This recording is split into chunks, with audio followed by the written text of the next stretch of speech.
Okay, so I'm going to see how much time I can take doing this before I get interrupted. I wanted to talk a little bit about finding renewal on the Sabbath.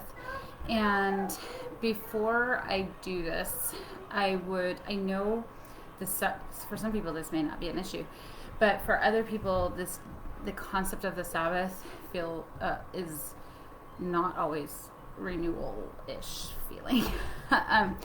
And that is probably due to different life circumstances, how they interpreted things in the church, or even how things were told to them within the church. But I would like to kind of enter this space with what is called in mindfulness the beginner's mind, or a sense of curiosity, to kind of empty yourself of perhaps previous, I don't want to say doctrine, but experiences or ideas that were maybe given to you that weren't renewal feeling. So again, this concept of entering it with a beginner's mind. This is a useful concept in lots of circumstances anyway. So I actually want to talk about the Sabbath as a day of renewal. And I want to kind of throw out lists, because I think that's not really what this is about. And I think we've been told that, and this has been discussed, at least in my experience, pretty consistently, to say this is not about lists. So I have been studying this for the past couple of weeks, and have actually found just a lot of peace as I've tried to implement some of the things that I'm talking about today. Over and over again in the scriptures, it talks about the Sabbath day as being a day of rest, a day that is sanctified, a day that it even talks about devotions, giving devotions, which for me, I feel like is that sense of gratitude, of bringing in gratitude to your day.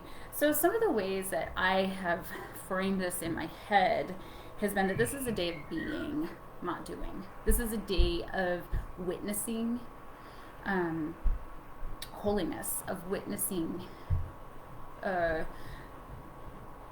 just the holiness of this day, and the holiness of, you could just branch this out into so many realms, the holiness of and gratitude for what we have, of the people around us, of the relationships we have, of many things that have been put into our lives. So the concept of it being remembering, witnessing, being, I like the idea, again, coming from mindfulness, that this is a day of intention, of being mindful, of just paying attention to the small moments that bring you joy, and the small instances that we find God throughout the day, in the sunset, in nature, in our family, in the food we eat, that we can experience a fullness of joy in that.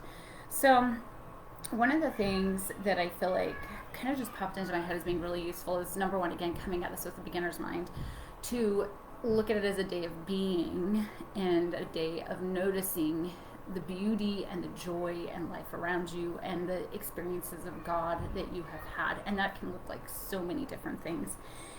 And then I like the idea of witnessing. In fact, I came across that word because we talk about keep the Sabbath day holy, and that sounds like, okay, do something, but keep actually means to witness, and to pay close attention to. So keep the Sabbath day holy is witness the Sabbath day as holy. Pay close attention to the day as holy. So that just opens up such an expansive view of what this day could be, and how that can bring us renewal from a day that we can also witness our own renewal through many different things. Our concept of Christ, and the renewal that we have in him, and the renewal of our covenants, and all these things that we do on the Sabbath. So I loved that concept. And then the last thing I wanted to, there's two more things I wanted to mention.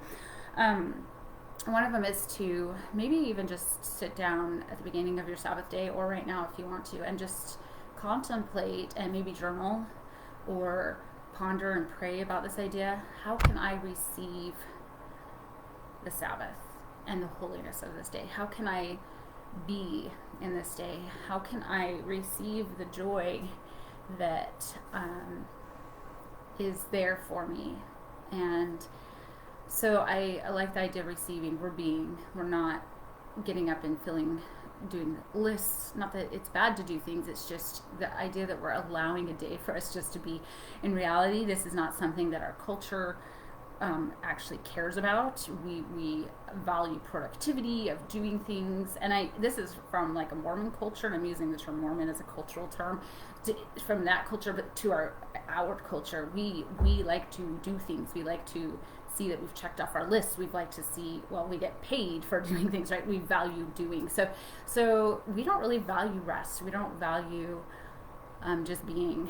And so it's so important. And it really, even if you get outside of the spiritual or religious realm, the need to have some part of our lives that we're just allowing ourselves to be is really, really important, which is why I kind of brought in this concept of renewal with this, because we need some way to renew ourselves. We have to stop always doing.